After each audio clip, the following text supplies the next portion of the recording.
Good evening from Faurot Field, where Missouri tonight, a 61-6 winner over the University of Central Arkansas in a game that was every bit as compelling as we expected it to be.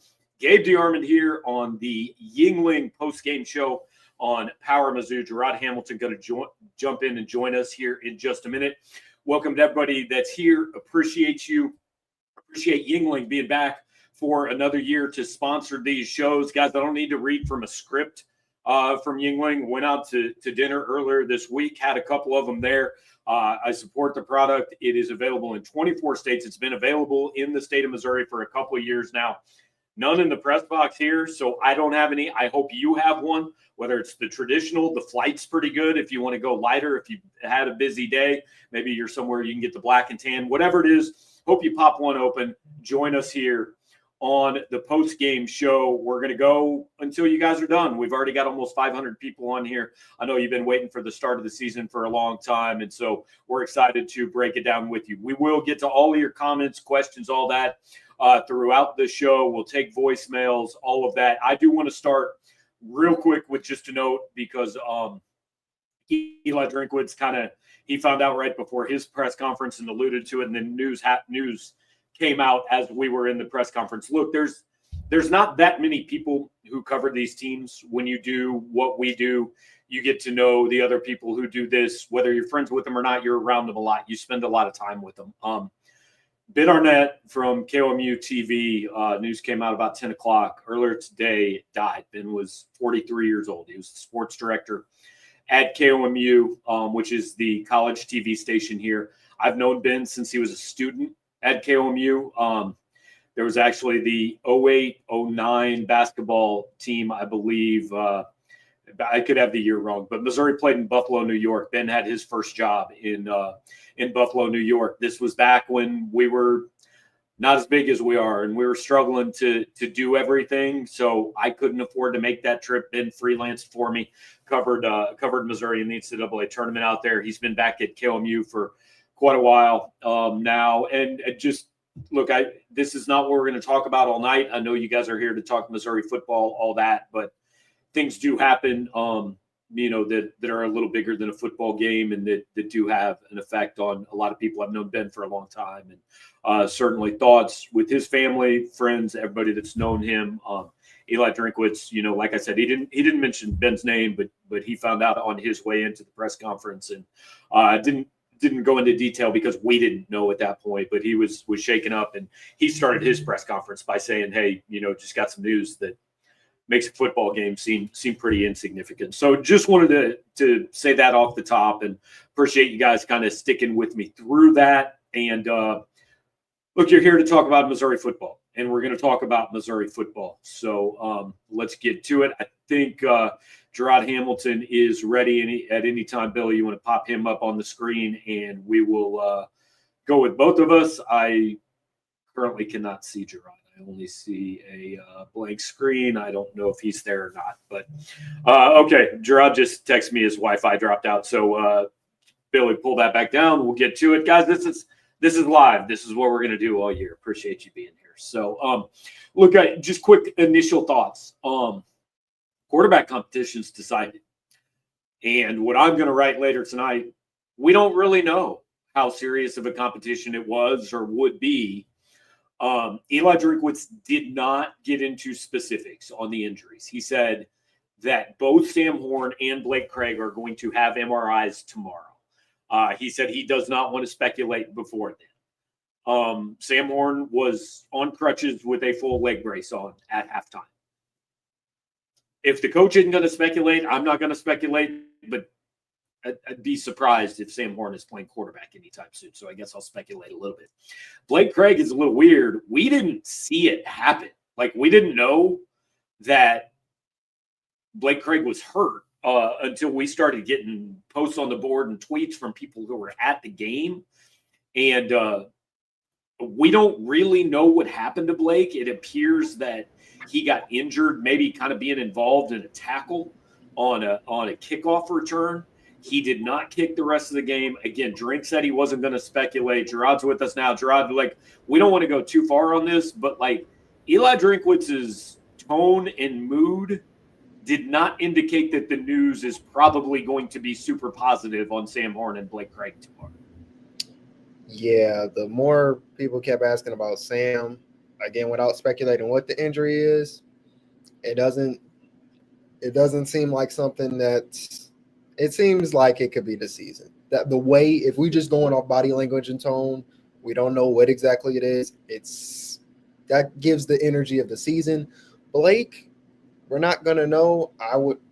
That one is really just like it's not gonna be anytime soon, and is the feeling. Maybe you get the MRI or whatever, and tomorrow, it's something maybe he could come back in a few weeks from. But as of now, those aren't good things. Those are tough. At least for Sam Horn, you obviously got Bo. Like, guess you can call it a silver lining. But with Blake Craig, you're gonna be out there trotting Robert Meyer, who made all his PATs tonight, so that's a good start. But you wouldn't say that was in the plans per se for 2025.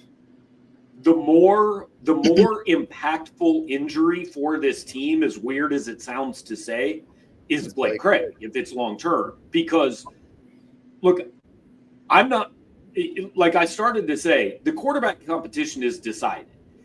We know it's decided because Sam Horn is hurt. I think it may have been decided anyway because Bo Pribula played a game that you can't ask anymore. Like, I think Bo Pribula is the starting quarterback for this team going forward, even if Sam is healthy. But so you have a good one there. Like, we know how many games can come down to making or missing a kick. And like, maybe Robert Meyer, who, like, full disclosure, guys, we're sitting in the press box and Jarod says, Robert Meyer's going to kick. And I said, did you just make that name up? Like, I didn't know who he was. I didn't know that he existed before that. And look, that you could say that's on me, but nobody knows the backup kicker. But if they're long-term, don't you think Blake Craig is the far more impactful one for this team? Without question, because this is in the NFL. You can't sign a kicker mid-season and, hey, there's no rules anymore. You could open up the transfer portal. Who knows, man? See, it would be just Missouri's luck that magically could not happen. So yeah, it's a tough one for sure because, again, at least with Sam and Bo, I can't remember what day it was, but I feel like maybe it was the first week or so. Maybe it was the media day before fall camp started, and Drink kind of tried to allude to, like, the bigger position battle is left tackle or offensive line because we're pretty good either way at quarterback. And so, yeah, you've got that. And then Bo played the way he played. So, yeah, Sam wasn't going to play anyway unless something happened. But now with the Blake Craig news, like, that is a pretty tough and unexpected, loss if he's gone for us, number of weeks. That changes the way you play a game. And frankly, I think the Sam Horn injury does too. Like, I kind of jokingly asked Bo at the last question of his press conference, like, we didn't see it. So how much a part of your game, how would you rate your ability to slide? And, like, I asked jokingly, but I mean, there were a couple hits that Bo Pribula cannot take now if Sam Horn's out. Like, he cannot do that. That was a thing with Brady Cook. Like, Drink used to joke, if we could just treat him, if we could just teach him how to slide, he'd be great.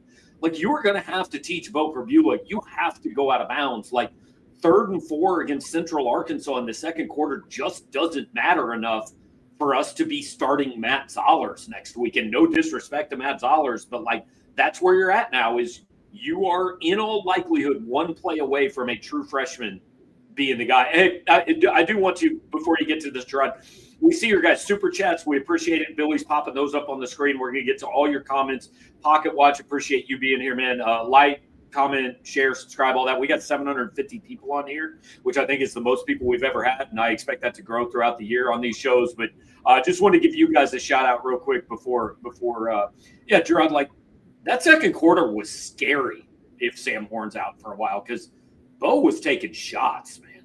Well, I believe it's I want to say I had it written down as the third offensive drive of the game. And, yeah, the offensive line play, fortunately, that was as bad as it got.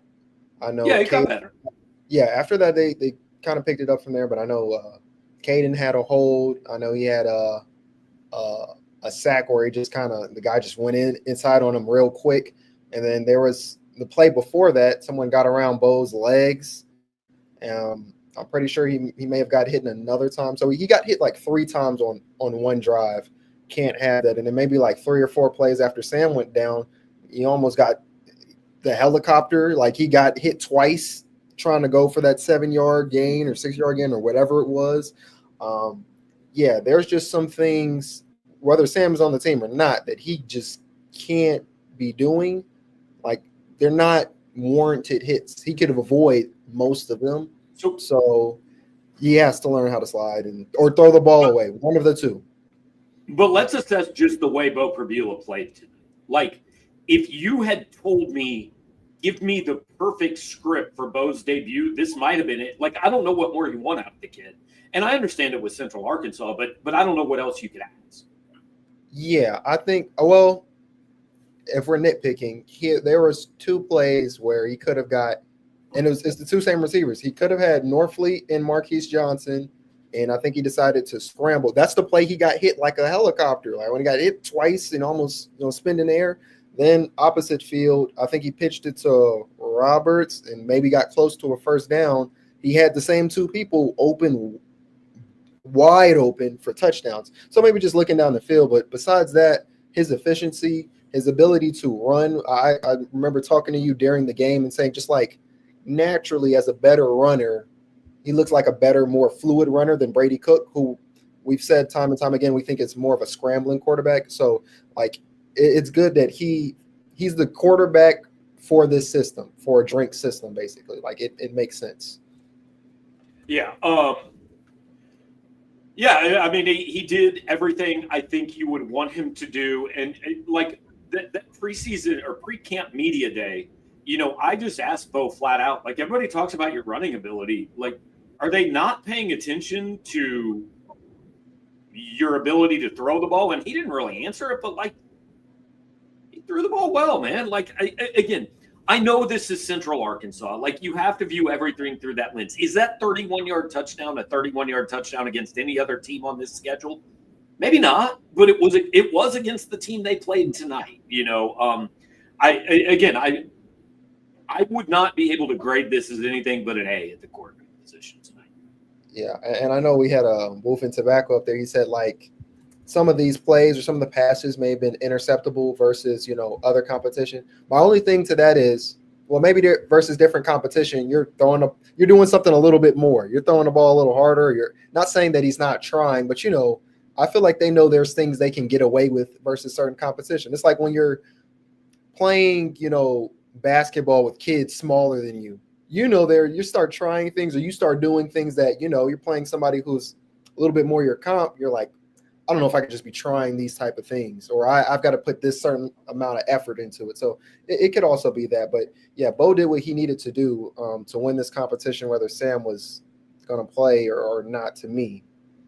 Yeah. Hey, a quick shout out to Samantha in the chat for your birthday. August 28th is the best day of the year to be born. Everybody knows that. So we share a birthday. Samantha, congratulations. Hopefully you're younger than me. But hope you had a good day and hope you're not working.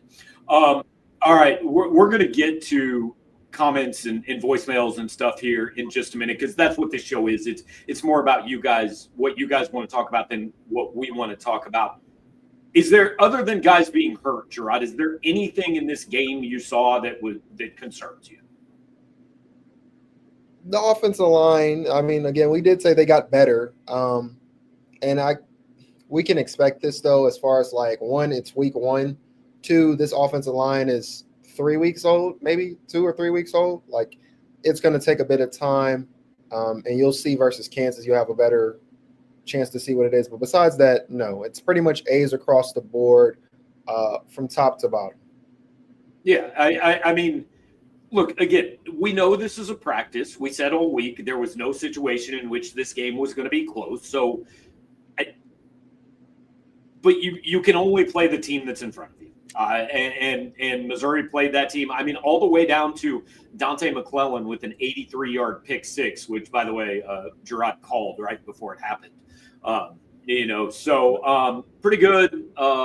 Pretty good start to finish. Eli Drinkwitz, I thought was muted after the game, and I think that was due in part to obviously getting the news about Ben Arnett, but then also the injury news. Like it was very toned down, and he wasn't all into the press conference. So the post game is what it was. And I do want to say one more thing before we go to the questions. Like, man, just from a human perspective, how do you not feel awful for Sam?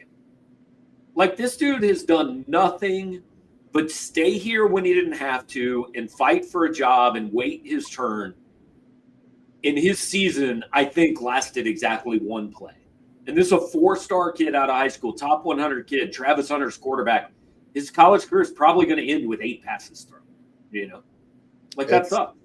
It does suck. And it's not even just that it's just the first play. I mean, this is first play in 2 years. Like, that was his first play in a couple of years. And so you do all that to rehab and to I know he hears it from not even just fans, but maybe there's people in his circle who you have to have these conversations about, should you just focus on baseball? And you're saying, well, no, I still want to be the quarterback. I still want to give this a shot. You go through the rehab for the Tommy John. You do all this to be in the QB competition. And then, your first play in, you're just trying to make something happen. And again, it's no disrespect to UCA, but like Central Arkansas, like week 1, it sucks. I do want to address too, like, if you are one of the people out there saying, why is Sam Horn running the ball? This is football, guys. This is the offense. Bo Prabula ran the same play. Like, it's bad luck. It's nothing more than bad luck. It could happen to any player on any play. But if you say he shouldn't run that play, then you're just saying take a knee. Take a knee 87 straight times because somebody might get an alley. Like, I will not listen to the this is on the coaching staff being stupid. I can't agree with that at all. Anything you disagree with there?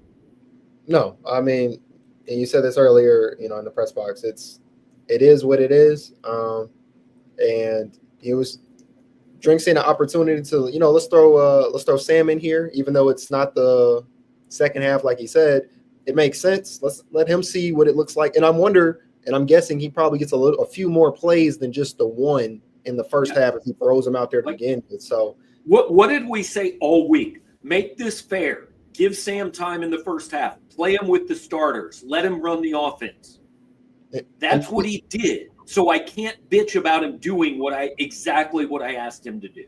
Yeah, and maybe this would have been a thing that we saw, in the second half where Sam is mostly getting most of the work, and then, Bo, he's in there with second string guys or whatever the case may be. They're flip-flopping it, so he does keep it even. Maybe that was the game plan until he got hurt. So, you feel bad because at the end of the day, still 21, 22-year-olds, and it's a lot of work, to rehab from one injury just for another.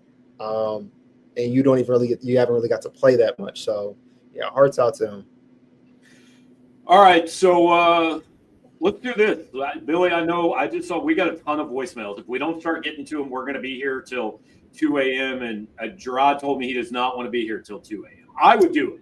I'm a man of the people. I would stay here all night with you guys, but Jarod doesn't want to be here all night. So, not that way. Not that way. You want to take a few, Gerard? You want to hang out for a few voicemails before you go, right? Yeah, we're good. Let's go. All right, let's hit it. There's always something that somebody can find this lineup that works for what they're looking at. Who's the genius that put Sam Horn in the Wildcat? All right, cut it off. First. I'm done. We just addressed that. I'm not listening to the rest of that. That's a terrible call. It's football. Please call next time. No, go ahead. Next. Hey, Raquel, put that away. Man, what a good game by the Tigers tonight. KU, lick my balls. My favorite part of that call was actually Abraham apparently doing something he was not supposed to do at the beginning. This is why we take voicemails, guys. I don't even have a comment. Let's keep going. it feels weird to be concerned after we beat that team by 55 or whatever the final score was, but it felt like we got pushed around on the line on both sides of the ball for a good chunk of that game. Both review better channel his inner Oh, Matty Mock and learn how to organize a line, or it's going to be a long season in Columbia. It feels weird to be so I concerned. agree with half of that. Like, did you see any point where you thought the defensive line was a problem? No, I think UCA is running the ball, and all their passes are extremely quick. It's just screen passes. They can't get nothing more than a couple yards downfield, if that. So there's only so much time to get a sack if they're throwing it that fast. I did think the offensive line for Mizzou at times when they was allowing that pressure, it wasn't great, but I wouldn't think like throughout the game I would say either side was getting pushed around per se. I wouldn't say that.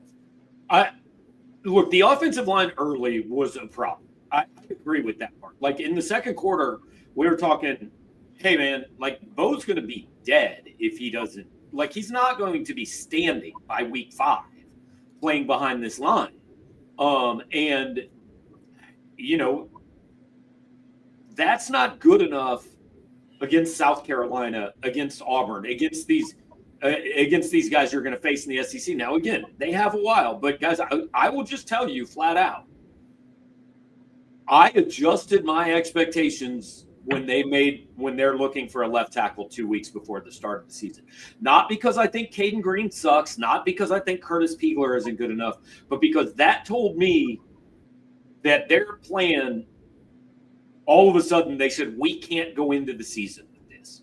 And I am willing to give them, like, I'm not saying this offensive line is going to sink them, but if they have 2 drives the way they had in the middle of the second quarter of this game, that beats you in the Southeastern Conference. Oh, for sure. Yeah, that's where one of those plays where it's just like, it's good that you played who you played and you made the best out of that. You can look at the film and go back to it, but yeah, you're playing. I mean, even against Kansas next week. I mean, I don't know who's on Kansas, but like, you just can't allow that much pressure to these P4 teams, and then obviously when you get into SEC play, like that can't happen.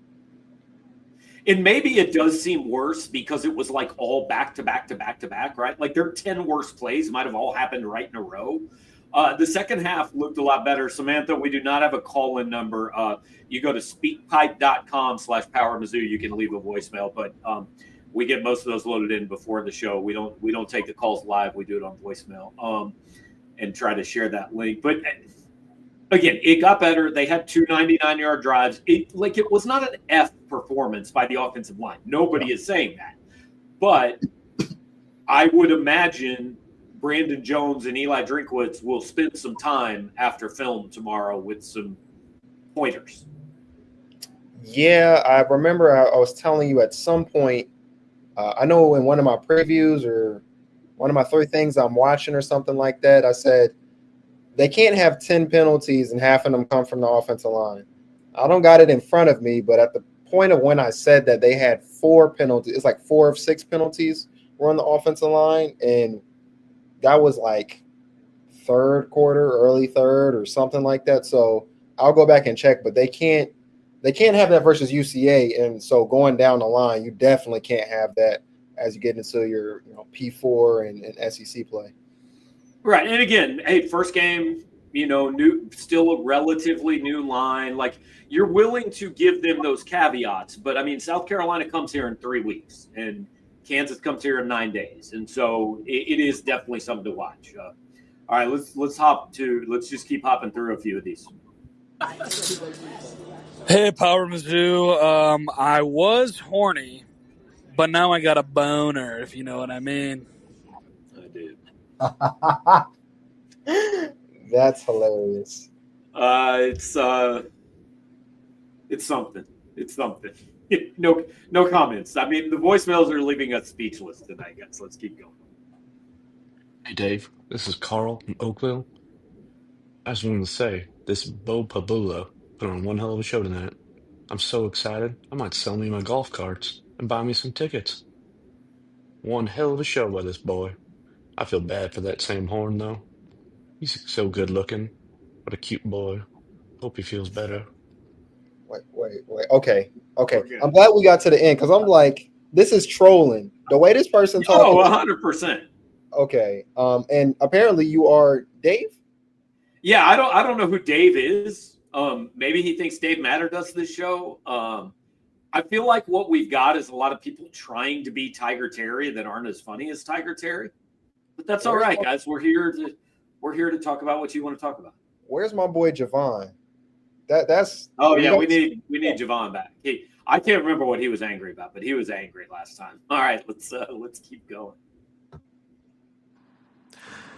Hey Gabe, it's 40-0. Feeling good. I think overall Bo looks really good. He's like a quicker, healthier version of Brady. I think the right side of the O-line actually seemed okay. The left side didn't, which was a surprise. Then lastly, I think the D tackles, that is not inspiring a lot of confidence. I think if there weren't for some flags for Central Arkansas, they've really moved the ball pretty easily on the D line. So something to look at. MIZ.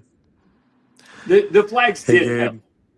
Gabe. The flags did help, but I mean, Central Arkansas had like 73 yards at halftime. I think you'll take that most days. Yeah. I think I was thinking this during the game. Like, we heard Piegler got flagged maybe once or twice. Jadis got flagged twice. Caden gave up the sack, a QB hit, and he had a hold. I didn't hear nothing from Connor. I didn't hear nothing from Keegan Trost. I didn't notice them, which is the best thing. I didn't hear Curtis Piegler's name. Piegler had one penalty, but for the most part, he was fine. So, yeah, and then the thing about the defensive side, the penalties, well, if you're cheating, then how do we know how the play was supposed to go? That's how I think of it. Right. If you're cheating, I mean, a lot of different things could happen, but I get what he's saying, honestly. I don't have the stats pulled up in front of me, but it wasn't that great of a day. And by the time there's a lot of garbage time stats added on to that, so I thought that, again, defensive line was fine. And I think even Drink said it himself, like, he was hard on the defense and he thought the defense was leaky early on. And then someone told him, well, UCA's 6 on third down. He was just like, oh, I guess I'm probably being too hard on them. Like, you just think to be killing them, but like Central Arkansas ended up with 154 rushing yards, but like so much of that came against the third string defense. Like, I don't care what they did when the game was 47-0. It doesn't matter to me, and it didn't matter to Missouri. I actually saw something at defensive tackle I really liked, like you thought would happen. Marquise Gracial got the start. Like, we've been waiting a couple of years for this kid to take this step, and it seems like he has taken the step. Yeah, I mean, you can. I think McClellan is 6'2", 6. No, he may be like 6'4", 325. You got Gracial, another 6'4", 322. That's the type of defensive tackles that Drink has been talking about for years, about pairing together as far as just like having the size to clog it up in the SEC. So I know Coach Blackwell, the defensive tackle coach, told me in fall camp, though, they want to see Marquise Gracial, on the stat sheet a little bit more. I know defensive tackles do a lot of the work that isn't seen, but he still wants to see him, get in the stat sheet. But I think they're okay. I think it's good to have Marquise in there and have one of those guys you kind of been waiting on developing to when you need him to be, which is a starter. Right. And, Damon Wilson, 2 sacks, I think, on the night. Josiah Trotter flashed. Zion had a pressure or two. Yeah. Overall, no complaints. Let's hit a couple more voicemails real quick. Look, I'm not saying that Sam Horn is ever going to be the starter, but good God, why are we running our backup on his first play? Cut it off. We can never run the quarterback. Like, you know what this is, Gerard? I know people get mad at me for making Chiefs analogies. This is Patrick Mahomes' knee twisting sideways and Andy Reid going, the quarterback sneak no longer exists in football. Come on, guys. It's football, man. Like, somebody else is going to get hurt this year. It's going to happen. Yes, it sucks that Sam Horn got hurt, but he could have gotten hurt dropping back. Like, 3 plays later, Bo Beulah drops back to pass. And, I mean, helmet in the back could have gotten broken in half. Like, you could get hurt that way. You could twist an ankle. You could get stepped on. Like, I'm sorry. You were asking them to not play football if you're complaining about Sam Horn running the ball there. By the way, I'm pretty sure that was a zone read, and he could have handed it off. Like you said at the start. I'm not saying he made the wrong decision. No, like, he got 6 yards, but, like, what are we doing here? Yeah, it is what it is. Kind of what you said earlier. It's a football play. And if you can't run your backup quarterback, then God knows you can never run your starter. What are you going to do? Just put Tommy Locke in every time you want to run? This is foolish. All right, let's get something else that makes me less angry. Such a wide range of emotions after a game like this. First and foremost, Sam Horn. Every single Missouri fan's heart goes out to you, my man. That's absolutely heartbreaking. You hate to see it. I don't think it was the best play to put him in for that. I'm more confused why we announced that he wasn't going to start until the second half and then comes out in the Wildcat formation in the first half. Regardless, we hope to see him back on the field playing soon. I think Bo Pribula is officially our starter. And the other elephant in the room is, man, Blake Craig, what are we doing? Making tackles on kickoffs? We don't know the extent of that injury either. I really hope that he's back. We're good. Yeah, I mean, with Blake Craig, like, look, you don't want him making a tackle, but, like, that's not his fault. That's the 10 guys in front of him that didn't tackle the dude. Yeah, and also, I know he's a kicker, and people try to. He is a football player. You are on the field. You may have to make a tackle. That's kind of these are the breaks situation, and so you did what needed. Yeah, you don't want your kicker making a tackle, but if the kicker makes a tackle, I mean, well, thank you, because somebody had to do it. Gerard, I want to ask you real quick. When I say Wildcat formation, what do you think that is in football? As far as who should be running? All these people tonight are saying we put Sam Horn in the Wildcat formation. A quarterback is not the the quarterback. Thank you. It's a the running Wildcat formation is a guy who does not play quarterback playing quarterback. The Wildcat formation was Luther Burden. It started way back with Cadillac Williams and Ronnie Brown. Yeah. Sam Horn, by definition, cannot be in the Wildcat formation because he is a quarterback. Correct. I could tell. I seen halfway through it. You were just like, I know it's. I'm just so. I know people like football, but I think a lot of people that like football maybe don't really understand football. Possibly. All right, let's jump to one more, and then we're gonna do a few things and let Jarod go right. Hi, Gabe. I think we look good tonight, but I'm super sad about Sam Horn. I hope he gets a chance to play for the Tigers sometime this year. Let's hope that knee is okay. MIZ. He did sound super sad. I think he assessed his state of mind well. Yeah. And there's nothing to say. We've talked about Sam a lot. That was the downtrodden MIZ at the end of that call. So, look, here's one good thing about this game. I mean, it was over at halftime. We've got a lot of our writing done, so we should have stories that post relatively soon after the show ends, whenever it is. But Jarod always has more writing to do than I do, and he's got stuff to post in the morning. So I try to let him go, and I hang out and do the comments and listen to 27 more calls about the Wildcat formation and how the quarterback should never be allowed to run the football. So Jarod, we'll do two things here. First off, what are you kind of writing tonight? Just getting in, obviously, Bo's night, kind of just what he did to he proved that somebody had to go out there and do the job, as Drink told me earlier in the week.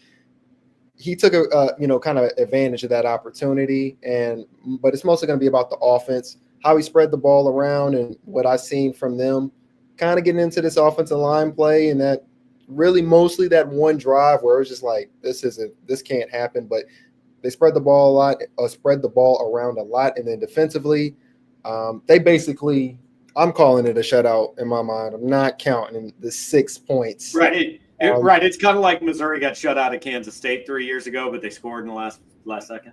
Yeah. This is pretty much a shutout. And while there's things they can improve on, kind of like you said earlier, like you guys should already know what this grade book is going to look like tomorrow for pretty much almost every group on the team. It was a pretty good victory, all things considered. All right, so look, we got 703 people on here at 11:20 at night, and that's awesome. We appreciate the passion you guys have for this and all that, and we're going to break a little news of our own here. When we let Jarod go, he no longer has to be on Power Mizzou's shows because he will be headed elsewhere. So, Jarod, I'm going to let you say whatever you want to say to the people to close this thing out, at least on your. I'm going to stick around. You guys can't get rid of me. I'm too old to get a new job or anything, so I'm going to stick around this show. But Jarod, floor is yours for a minute. Tomorrow, I guess technically is my official last day at PM. It's been awesome. 3 years. This is technically the start of my 4th season, but appreciate Gabe definitely giving me this opportunity because I wasn't even a year in like completely until like my career when I got hired for the job. Appreciate the people watching the show. The podcast is one of my favorite things to do on this job, and it feels like just doing my writing in 30 minutes instead of all the time it takes. So I appreciate that. I get to kind of turn into you guys now as far as like being a fan. I'm going to be a Mizzou guy. I'm going to follow him around. I'm going to still text Gabe and stuff like that. So I appreciate everybody. I thank the board and everything because it helps you grow. We talked about this a couple weeks ago, Gabe. It helps you grow. Humble. Oh, you get tough skin real quick with this board, but I appreciate it. I appreciate the people who keep me accountable, for my work. And it's just because you guys are really passionate about what we're doing and who we're talking about. So thanks, everybody. I'm still going to be around. I'm still going to be on the board as much as I can and bothering Gabe and doing what y'all do, except I can just text Gabe by myself and be like, what the heck is going on, There you go. Taking a job covering Kansas football. Jarod will be back at Faurot Field covering Kansas next week. Yeah, I can tell you.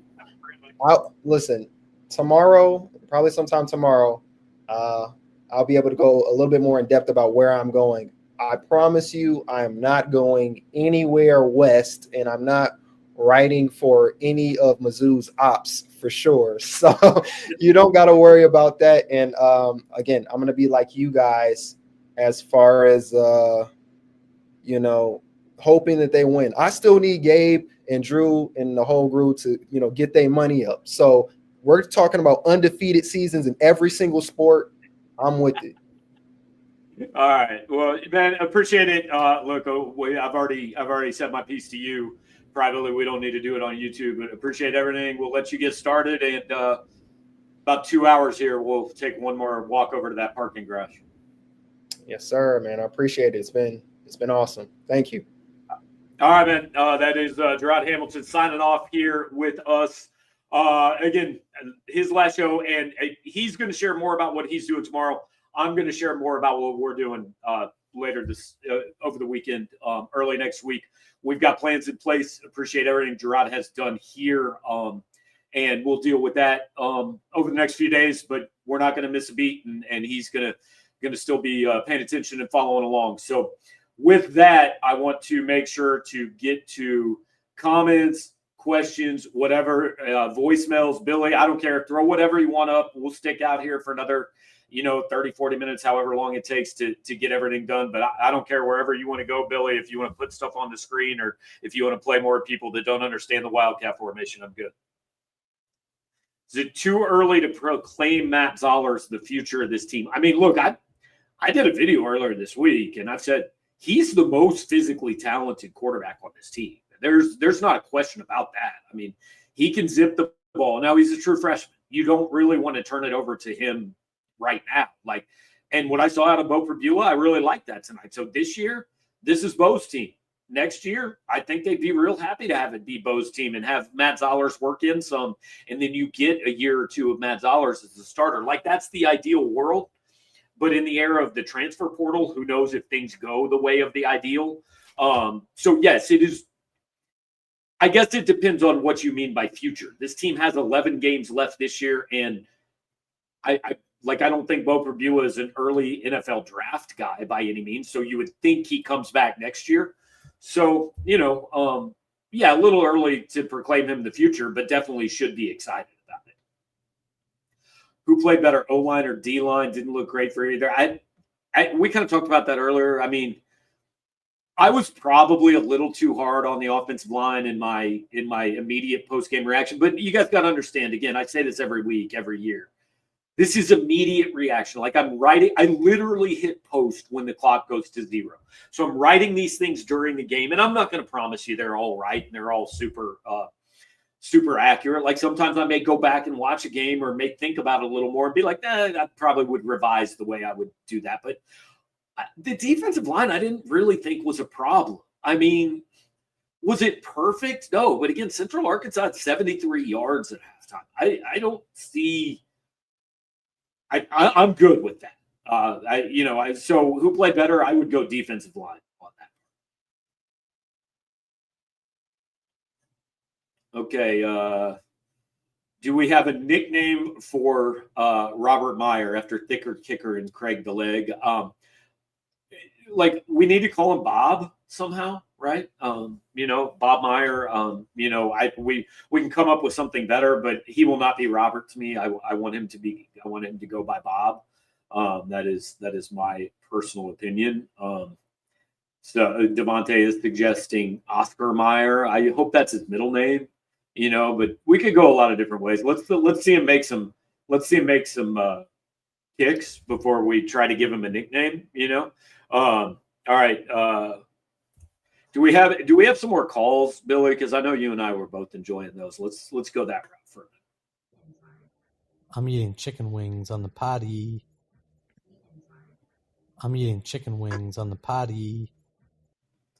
Why did I suggest that we go to the voicemails? That was a bad idea. Maybe the next one will be better.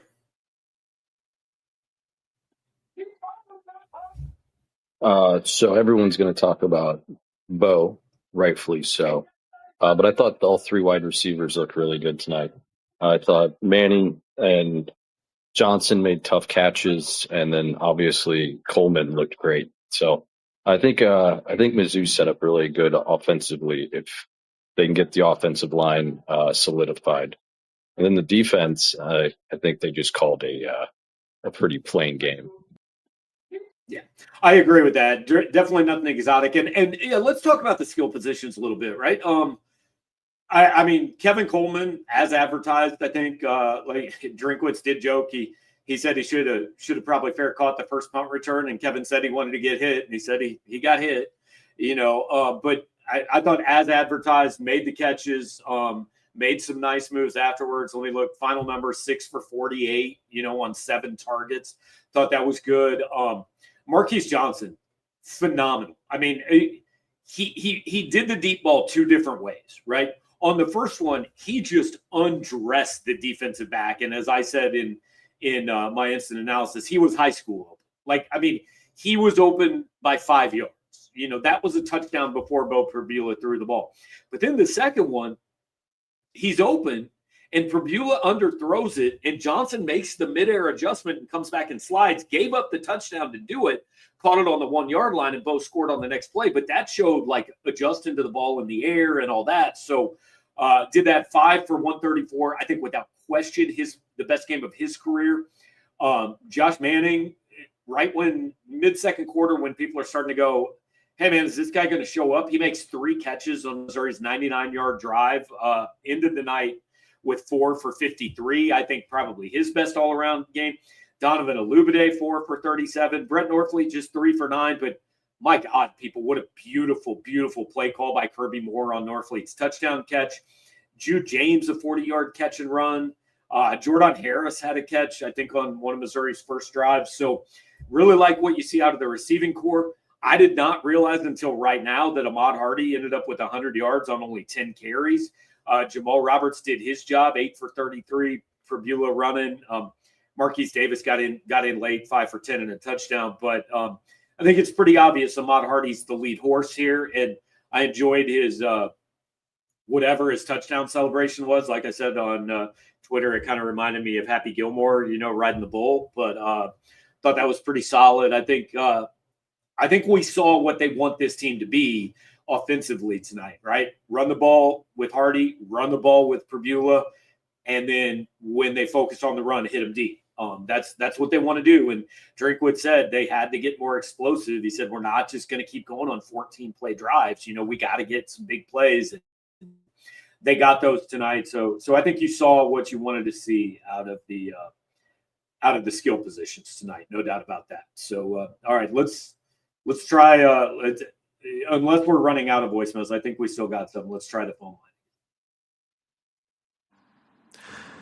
Hey, Gabe. It's 40-0. Feeling good, I think. Yeah, I think we heard that guy. We may be out. That's fine. Look, I'm not saying.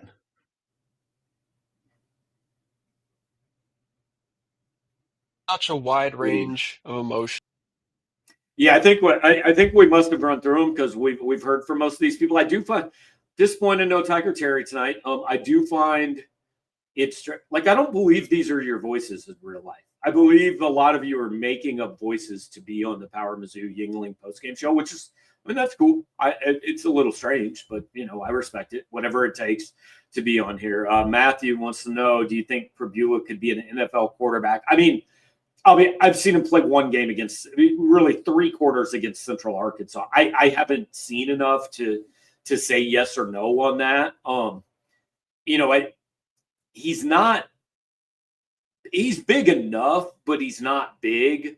I don't know if he has the arm. I don't know if he's a passer that can be an NFL guy. I'm not saying he's not. I think those would be question marks. I think we've got a long way to go. Certainly not a guy that you're worried about leaving after this year. What he does in the next 2. This kid's got 2 years of football left to play in college. This is the first game I think that he's ever started. And he was talking about how he was a little nervous today and just kind of he's waited for this opportunity for so long. So could he end up look, I would never have told you that Cody Schrader and Brady Cook were making NFL rosters one game into their career. So I'm not going to write this off and say Bo can't play quarterback in the NFL. Loved what I saw tonight. Let's hope he can do that a lot in the next 2 years. And this is a question we're revisiting in April of 2027. So Jerry wants to know, wasn't it nice to be the featured game on the SEC network? And they were talking Mizzou football. I didn't watch the SEC network, but look, this Thursday night thing is smart for Missouri, right? Because I don't have the schedule in front of me, but if you look at Saturday's schedule, Mizzou Central Arkansas is getting no attention on Saturday. You put it on Thursday night, it's on SEC Network, and Bo's going to be on a lot of these shows now. And a lot of people will be talking about him, talking about Ahmad Hardy, talk about Damon Wilson with 2 sacks and Josiah Trotter with a big game and all that. So I love the Thursday night idea. Desiree Reed-Francois started this, 4 or 5 years ago. And, overall, I think it's a thing that Missouri should continue to do for exactly the reason you're talking about. They just get more attention than they would get on most other nights. Let's all right, hang on. I got to get back to the correct window. Why did Hardy have so few touches? It was a little weird to me in the first half that it was Jamal Roberts carrying the ball. the most. He got the start and all that. So I thought that was a little bit strange, but I think that's a nod to, hey, Jamal's been here for 3 years and he's done everything they've asked and he's waited his turn. And they're ramping up Ahmad Hardy. But here's the other thing. I mean, we said coming into this game, we thought Ahmad Hardy would have 8 to 10 carries. There is no reason to give him more than that. Like, everybody's complaining that Sam Horn got 1 carry. We can't complain that Ahmad Hardy did. Like, you're not allowed to get Ahmad Hardy hurt because he had 22 carries against Central Arkansas. He had 10 for 100. He showed us everything you needed to see. He broke off a big run. He had a touchdown. I think that was plenty. He will have more than 10 carries next week. Might not against Louisiana, certainly won't against UMass, but in every other game this year, I would expect he will have more than 10 carries, going forward, certainly. How did Blake get hurt? So it appeared, somebody posted a video on Twitter. There was a kickoff return that I think it was after the Ahmad Hardy touchdown. Central Arkansas had a decent kick return. I would say it got to maybe the 35, 40-yard line, something down the sideline, and Craig was over in the area of the tackle. Again, we do not know for sure what happened. Eli was not in any mood to go into any detail. He said they'll have MRIs tomorrow. It didn't sound good. He didn't sound encouraged, but we don't yet know. There's I don't think it does a lot of good at midnight on here to go into a bunch of speculation. I mean, there are posts on the message board. There are posts on Twitter. Whether they're right or not, I don't know. But he got hurt, I guess you can say, attempting to make a tackle. Like, he didn't exactly make the tackle, but he was in the area. So that appears to be what happened. And, yeah, just really unfortunate bad break, if that is something that lasts, beyond this week. We're all about to get to know Bob Meyer a whole lot better. Which, by the way, I got to get to know him, period, because I don't know him at all. So, yeah. Coming up on an hour, we've still got 600 people on here. So if we've got more questions or if we've got more voicemails, I am happy to hang out here and do that. But I feel like we've kind of covered this. I mean, I don't know. Everything looked pretty good. And you understand you are viewing it through the lens of, well, this was an FCS team that isn't even that good an FCS team, and there was no chance that it was ever going to turn out any other way, right? So you understand all that, and yet, I don't know, 61-6 seems pretty good. Like, I remember a couple years ago, it was 35-10 against South Dakota, and people were, not like that game wasn't over. When Abilene Christian came in here, I think that game ended 34-17. This is that same type of team. And this game was over. I mean, Missouri punted once, I think, late third, maybe early fourth. They scored on defense. They had a long kick return. The quarterback was fantastic. The running back was good. 8, 9 different guys caught balls. Offensive, the only two issues are offensive line, and we can discuss how much the offensive line is an issue, and then the injuries. And Adam wants to know, if Blake Craig's out for the season, can Mizzou win 10 games? Can they? Yeah. Again, like Robert Meyer, he might be awesome. I don't know, guy. I remember in fall camp in 2007, Adam Crossett had been Missouri's kicker, and we assumed Adam Crossett would be Missouri's kicker. And then we just kept watching, and this skinny kid wearing number 99, he just kind of kept making everything every day.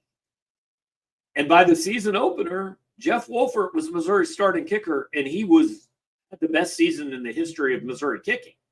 So Robert Meyer might be great. I don't know. I'm not going to write that off. So I can't say that losing Blake Craig would cost you a game. Like, I'll be honest, one of my big questions coming into this season was, we going to get consistent Blake Craig? Because, like, he had some really big kicks last year, and he had some really big misses. Now, as of his last field goal tonight, his last 4 made kicks had covered 211 yards. His shortest of the 4 was 49 yards. So you love seeing that, right? He kicked the 55-yarder would have been good from 60-something. So it looked good tonight. But is that injury going to cost him a game? We won't know that until, like, don't get me wrong. If Robert Meyer misses a big kick, yeah, we're going to talk about it. And the pressure is going to be on that kid, no doubt. But too soon to say that, But there's going to be a game or two that comes down to a kick, no question. And so whether it's Blake Craig or somebody else, Missouri's going to have a guy that can step up and make that kick. Anything noticeable about the linebackers or safeties?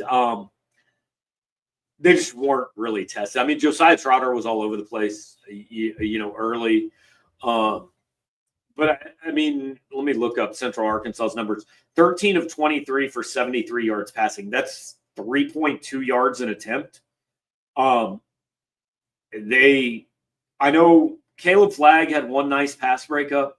Santana Banner got a pass interference. He got beat, and he caught up. And in trying to catch up, the quarterback underthrew the ball, and Banner ran over the receiver. It's going to happen on an underthrow. So no, nothing really stood out to me about the back seven. Nothing really stood out to me about the defense. They did their job. They were pretty good. But like when people talk about vanilla game plans, and somebody mentioned it earlier in the chat, that's where you're really vanilla is on defense. Like on offense, you kind of run your offense. I mean, you might hold a few things back, but the base concepts are going to be the same all season. On defense, like I would imagine if you go back and look at this, Missouri didn't really blitz all night. I would imagine they didn't mix up coverages a lot, didn't do much to try to confuse Central Arkansas. You just line up and play your base 4-2-5, and that's what it's going to be all night long. So, I think a lot of times positions like safety or linebacker, you have to kind of go back and watch the game, and we're going to have some of that featured in our coverage this season going forward. But live, like, no, there was nothing really that jumped out to me.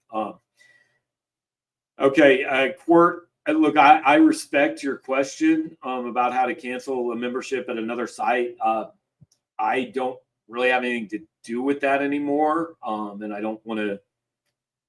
You've got to go over there. If you're asking for the website address, you can find it. If you type in Missouri and Rivals, you can find it. But I don't want to be.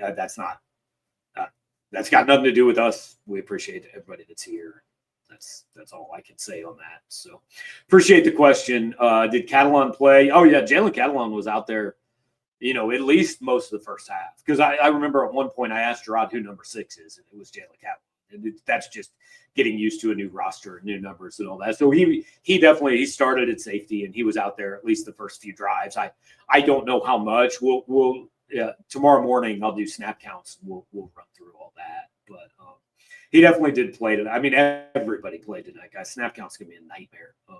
Like if you had a jersey, I think you pretty much played all the way down to the backup kicker and the third string quarterback. So that's where we're at. This one. All right. So we are in random question mode, and we've hit an hour. And guys, if we didn't get to your question, didn't get to your comment or your voicemail, hey, A, it's midnight. B, there were some weird things going on tonight. C, it was a 61-6 ball game, right? Week from Saturday, Kansas comes to town, 2:30. We'll have more time, more preparation. I'll be honest, man. Hey, I know this is season 23, but it's the opener for me too. I typed the wrong score on Twitter like 3 times. So we all got to shake off the rust and get into the groove a little bit. It's good to have a Central Arkansas to help you do that before Kansas comes to town, before South Carolina comes to town, before their SEC games. But in all seriousness, we just want to say a couple things to wrap this up. First of all, appreciate everything Gerod's done here for a little over 3 years. I think he's certainly grown here, and I think a lot of you guys enjoyed having him on the shows and the post-game shows and the podcast. I think our coverage has grown since he's been here. Also want to say just sincere thanks to all of you guys. 780 people I think we topped out at. It's almost midnight. We've got 550 on here. All the people that are super chatting, commenting, leaving us voicemails. Like, this is, like Jarod said, this is the most fun thing we do, guys. This show, like, I know I might yell at you for not understanding football and not knowing what the Wildcat is. That's part of this. We're all having fun here, just hanging out. This this is the most fun thing we do after games. And so we always enjoy being able to debrief and download it with you guys. Going to have a lot of exciting news coming up in the next 2 or 3 days. A little bit of a different weekend. I'm going to sit. I'm going to go to dinner with my wife tomorrow and celebrate my birthday because, pizza in the press box was not really top of line. And then Saturday, I'm going to sit on my butt a lot and watch a lot of football. But we will have tons of coverage over the next 3 days. Starting Monday, we're going to turn the page, have a looking at KU and kind of the next chapter and what's coming for you guys. So appreciate everybody being here. While you're here, like the channel, subscribe. You'll get notifications when we go live. When I'm done with this, I'm going to upload the post-game videos. Connor McLean shot those for us. But also absolutely have to shout out our partners at Yuengling, America's oldest brewery, and fantastic products. They've got, whether it's the maroon can, the green bottle, whether you like the flight, whatever. I hope you have some on hand. We will have some on hand next Saturday. We're doing our pregame tailgate before the MUKU thing in partnership with Yuengling. Nothing formal, nothing like this isn't a big corporate thing. We're just going to have a spot, and we're going to invite all our subscribers to just stop by, say, hey, maybe grab a wing, grab a Yuengling, and have a little fun before the border war, right? So thank you to Yuengling for everything they are doing. Once again, available all over the country, but most importantly in the state of Missouri. So pick up a 6-pack to celebrate, pick up a 6-pack before the game, pick up a 6-pack Saturday, watch other games, whatever it is you want to do.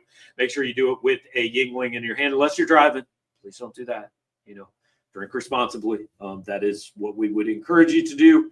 And I'm going to go responsibly finish our coverage for tonight. So thanks to all you guys. Thanks to Jarod for hanging out. Thanks to Billy for running the show. Sean for doing our social media stuff. Connor for the video you guys will see. Kylie for taking pictures. Guys, it takes an army. But we hope you have enjoyed all of it. Live show Monday night, PM in the AM tomorrow. All kinds of stuff coming up. One more plug. 75% off at Power Mizzou from now until I believe it ends Tuesday night. If you want this type of coverage every single day, on YouTube, on the site, like every day, we're going to be covering this team like nobody else is. It is $2.50 a month. You can literally get a membership to our site for less than it's going to cost you to buy the Yuengling that you're going to drink while reading it. So go do that. Had a lot of people do that already. Appreciate all of you. I am just simply rambling now, so I'm just going to stop. Thanks, guys. Talk to you next time.